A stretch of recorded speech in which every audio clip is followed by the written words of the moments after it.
This is going to be a kind of short video. I just wanted to finish off from the previous one where we spoke about on-site SEO. And now we'll talk a little about off-site SEO. So you remember for the on-site SEO, you install that plugin to help you with your content. Off-site SEO is very important for your rankings, but there's not that much you can directly do. Well, I'll take that back. There's a lot you can do, but it's not related to the content on your site as much.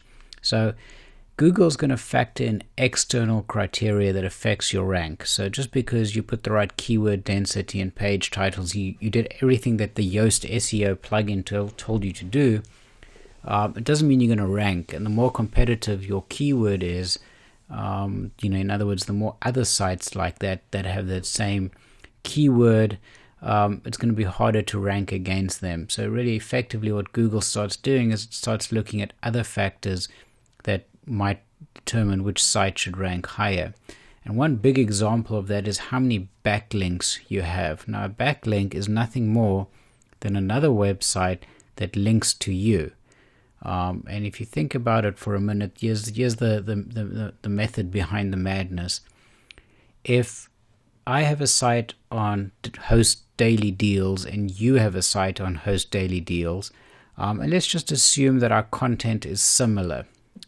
So neither one of us have much better content, but my site has a lot of backlinks, i.e. links from other websites citing my site. So maybe I have one on Wikipedia linking to my site, and on CNN.com there's a link to my site, and on 500 other sites.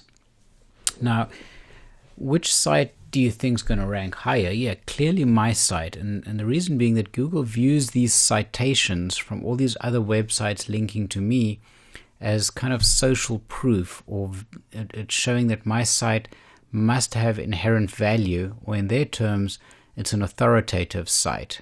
It has authority because all these other sites are linking to my site. Now, just as we spoke about with keyword density, and the scammers and spammers came out and they tried to add thousands of keywords, the same thing happened with off-site SEO, where they said, okay, if Google likes backlinks to our site, we're going to spam 10 million sites out there with our link to have them link to us to push us up in the SEO rankings.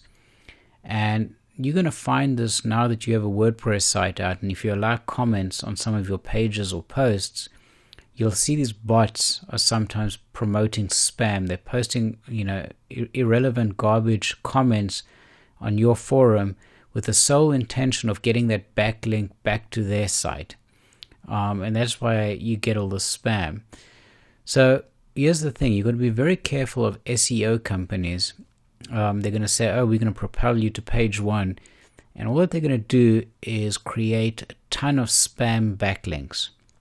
They're going to use bot software, which is basically automated process of going to all the forums and blogs and posting comments and forum posts with like kind of garbage text with a link back to your site.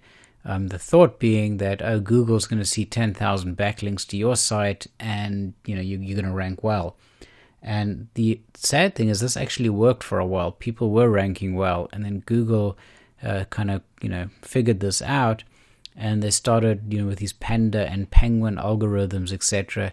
And they basically started penalizing sites that were like overly optimized with backlinks. They figured out which ones were clearly spam in an effort to kind of game the search engine, and they actually applied a manual penalty to many of those sites, and many of those owners of those domain names never recovered. And even though they now have a disavow tool where you can try and kind of really beg and apologize and disavow those links, the reality is many of those people never recovered. And it's a real shame. If you think of right up front, we spoke about your domain name being your brand, and you've built an entire brand around it and been diligent with your content and creating a really rich content site, and now you do something like this, get spammy links, and you get this penalty that you never recover from.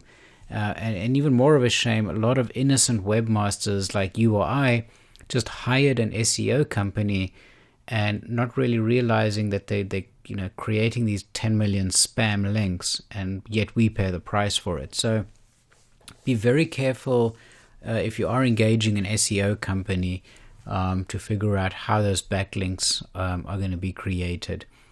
The utopia for SEO is that you write rich content on your site. So you have a lot of content on your site and a lot of deep content, such that that content gets shared by others kind of almost virally. That people do say, hey, check out this great blog article here, and they link to your site, and they want to link to your site because your site's just that good. And that's why you need to keep writing blog articles. If you look at our posts versus pages discussion, sure, you're going to have your set of pages which really change, but I recommended you also add a blog and a blog menu item so you can keep adding new posts. Make those posts detailed, write good content, spend effort to really think what content users want and that might cause them to link to you, because that's going to give you natural backlinks, and that's what Google is really ultimately looking for, is those natural backlinks. That's how you're going to really rise in the search engines, is by getting those natural backlinks.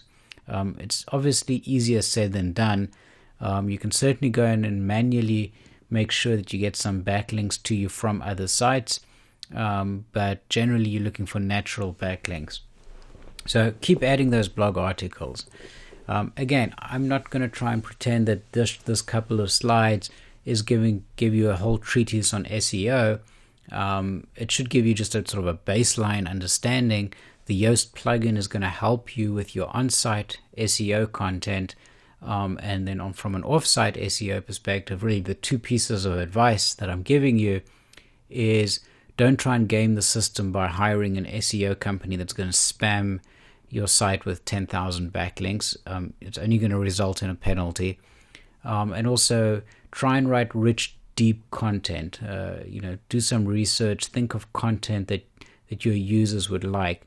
And the kind of articles that you'll see do very well are things like, if I had a host daily deal sites, to use the top 10 type methodology, the top 10 things your hosting company doesn't want you to know, the top 10 ways or the top 10 times in which you'll get the best hosting deals, etc. Those kind of top 10, top 5 articles seem to resonate in terms of people like to share those, tweet it out, etc. And that can help you build natural backlinks. So keep that in mind and just make it a habit to keep adding blog articles to your website.